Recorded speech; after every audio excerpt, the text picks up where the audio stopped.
घनी जंगल के एक छोर पर बसा था एक सुंदर सा गांव। रामपुर। उसी गांव में रहता था रमेश। रमेश बढ़ई का काम करता था।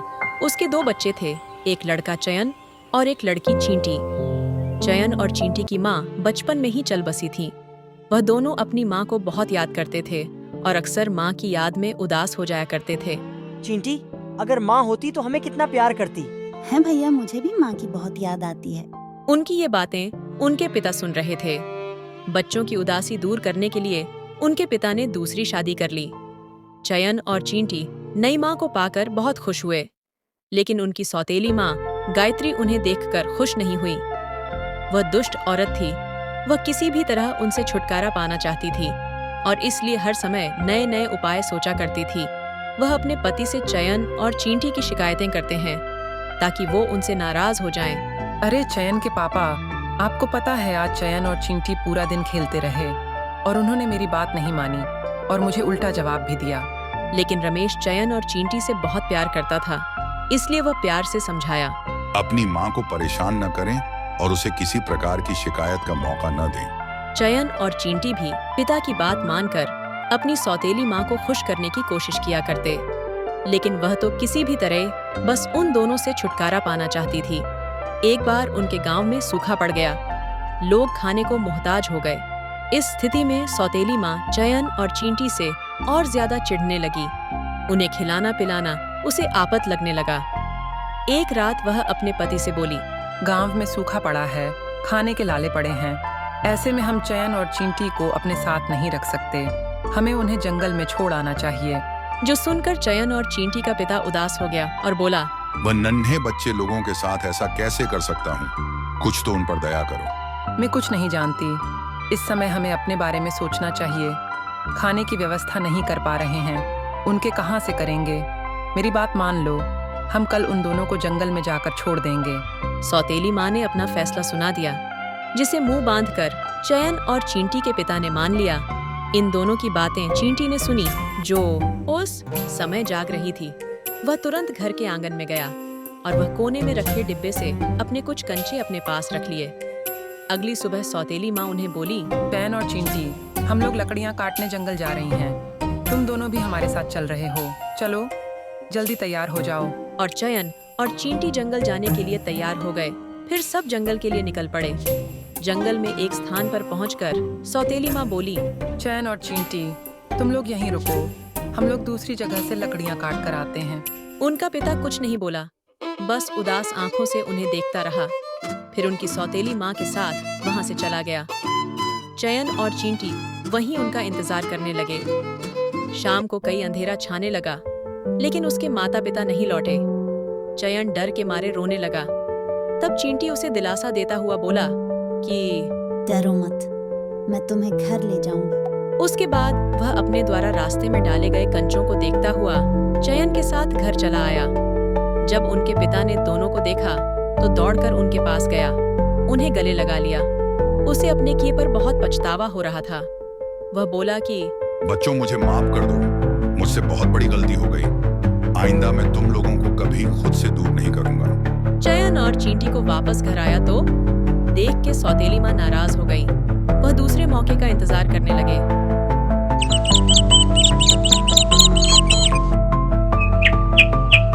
कुछ दिनों बाद जब उसका पति किसी काम से शहर गया तो वह चयन और चींटी के पास जाकर बोली, चलो आज लकड़ियाँ लेने जंगल चलते हैं।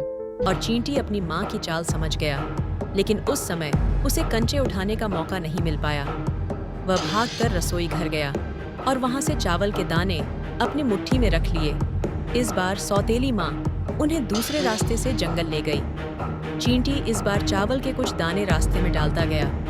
जंगल पहुंचने के बाद सौतेली माँ पेड़ के नीचे बैठाकर बोली, तुम दोनों यहाँ बैठकर मेरा इंतजार करो, मैं दूसरी तरफ से लकड़ियाँ काट कर आती हूँ।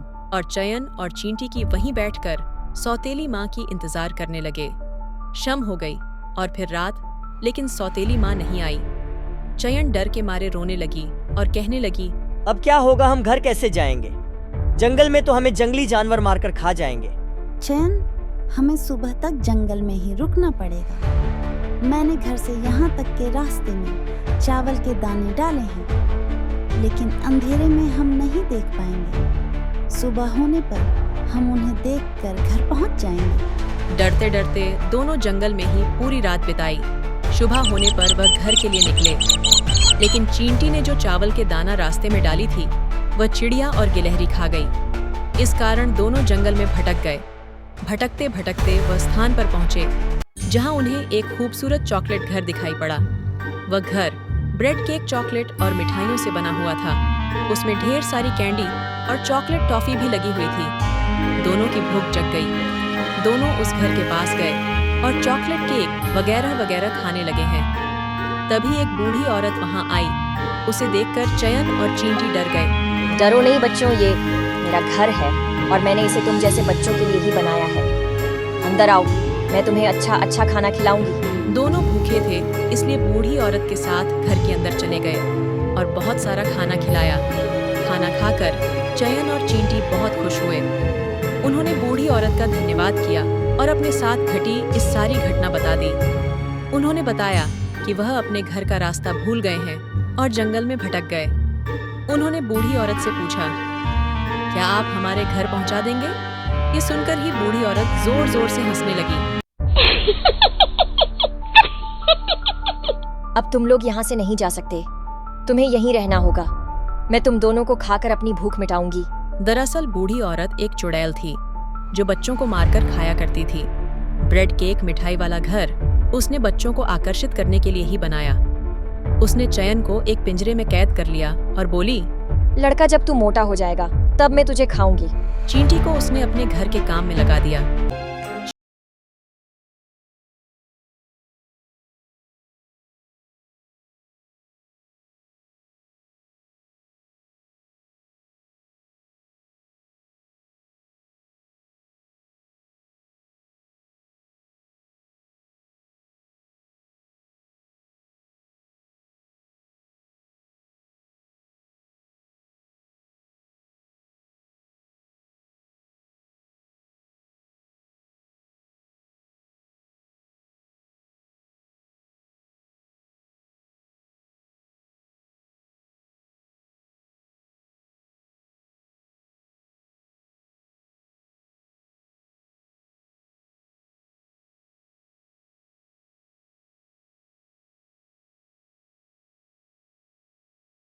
चयन चींटी से बोला, आप हमें बिना देर के बाहर निकल जाना चाहिए। भाई, मैंने यहाँ एक मटके में सोने के सिक्के और हीरे जवाहरात देखे हैं। उनमें से कुछ अपने साथ ले चलें। इससे हमारी गरीबी दूर हो जाएगी और कभी नहीं भूखे रहेंगे। हमारे माता पिता भी हमें घर से नहीं निकलेंगे। दोनों सोने के सिक्के और हीरे जवाहरात लेकर घर से बाहर निकल गए। इधर उधर जंगल में भटकते हुए किसी तरह अपने घर पहुंचे। वहां उन्होंने देखा कि घर के बाहर उनके पिता उदास बैठा हुआ है। जब पिता के पास पहुंची तो उन्हें देखकर उनके पिता रो पड़ा और उन्हें गले लगाते हुए बोला, बच्चों, मुझे माफ कर दो। अब तुम्हें कोई परेशानी नहीं होगी। मैंने तुम्हारी सौतेली माँ को घर से निकाल दिया है। चयन और चींटी ने अपने साथ घटी घटना पिता को बताएं और उसे सोने के सिक्कों और हीरे जवाहरातों दी। उससे उनकी गरीबी दूर हो गई और वह खुशी खुशी रहने लगे थे।